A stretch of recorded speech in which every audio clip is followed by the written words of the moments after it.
ఈసారి నాగుల చవితి పుట్టింట్లో అమ్మతో అయితే చేసుకున్నాను. సో ఆ బ్లాగ్ మీకు కూడా ఉపయోగపడుతుంది, మీరు కూడా చూస్తారు. నా వీడియోలు అయితే రెగ్యులర్గా చూస్తూ ఉంటారు కదా. సో మా మమ్మీ పూజ ఎలా చేస్తుంది అనేది మీకు కూడా తెలియాలి కదా, అందుకని నేను ఈ వీడియో అయితే తీసి పెట్టాను. సో యాక్చువల్గా అమ్మ ఉపవాసం ఉన్నింది. నాగుల చవితి వీడియో కాదు ఇది, నాగుల పంచమి. సో నాగుల చవితి అయిపోయిన తర్వాత ఆ రోజు మొత్తం కంప్లీట్గా ఉపవాసం ఉన్న తర్వాత పంచమి రోజు ఉపవాసం అయితే ముగించుకోవాలి. ఆ రోజు మళ్ళీ పుట్ట దగ్గరికి వచ్చి పాలు పోసి అప్పుడు కంప్లీట్ అవుతుంది అది. సో నేను ఆ రోజు వెళ్ళాను అమ్మ దగ్గరికి. సో ఆ వీడియో అయితే నేను తీసుకున్నాను. సో నెక్స్ట్ వచ్చేసరికి కొంతమంది పాలు పోస్తున్నారు, ఆ పాలు స్నేక్ తాగుతుందా అనే డౌట్ అయితే చాలా మంది నెగిటివ్ కామెంట్స్ పెడుతుంటారు కదా. స్నేక్ తాగుతుందో లేదో అది సెకండరీ అండి. మెయిన్ అయితే అక్కడ ఉన్న ఈగలైతేమి, దోమలైతేమి, చీమలైతేమి, నెక్స్ట్ మస్కిటోస్ అయితేమి, బర్డ్స్ అయితేమి, వీటన్నిటికీ ఫుడ్ అయితే దొరుకుద్ది.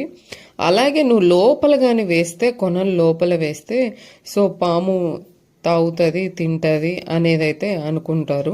పైన వేసినవి అయితే ఈ విధంగా అయితే ఉపయోగపడుతుంది. ఓకే అండి. సో నెక్స్ట్ వచ్చేసరికి మీకు ఈ వీడియో ఎండ్లో మా మమ్మీని పాట పాడమని ఒకటి అడిగాను. సో నా రిక్వెస్ట్ మేరకు పాట అయితే పాడింది. ఎలా పాడింది అనేది మీకు కూడా పెడుతున్నాను. ఈ వీడియో ఎండ్లో, ఈ క్లిప్ ఎండ్లో అయితే పెడుతున్నాను, ఒకసారి వినండి.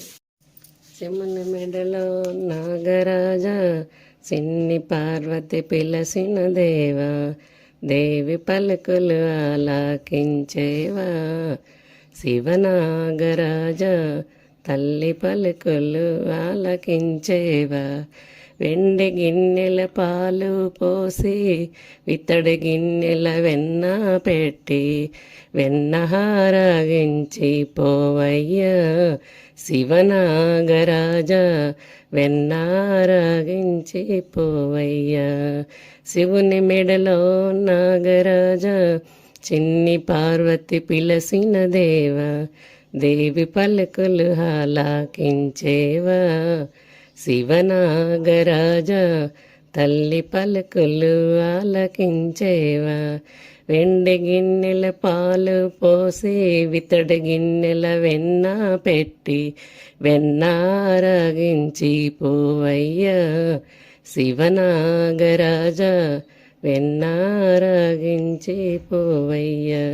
శివుని మెడలో నాగరాజా, సిన్ని పార్వతి పిలసిన దేవా, దేవి పలుకులు ఆలకించేవా, శివనాగరాజా తల్లి పలుకులు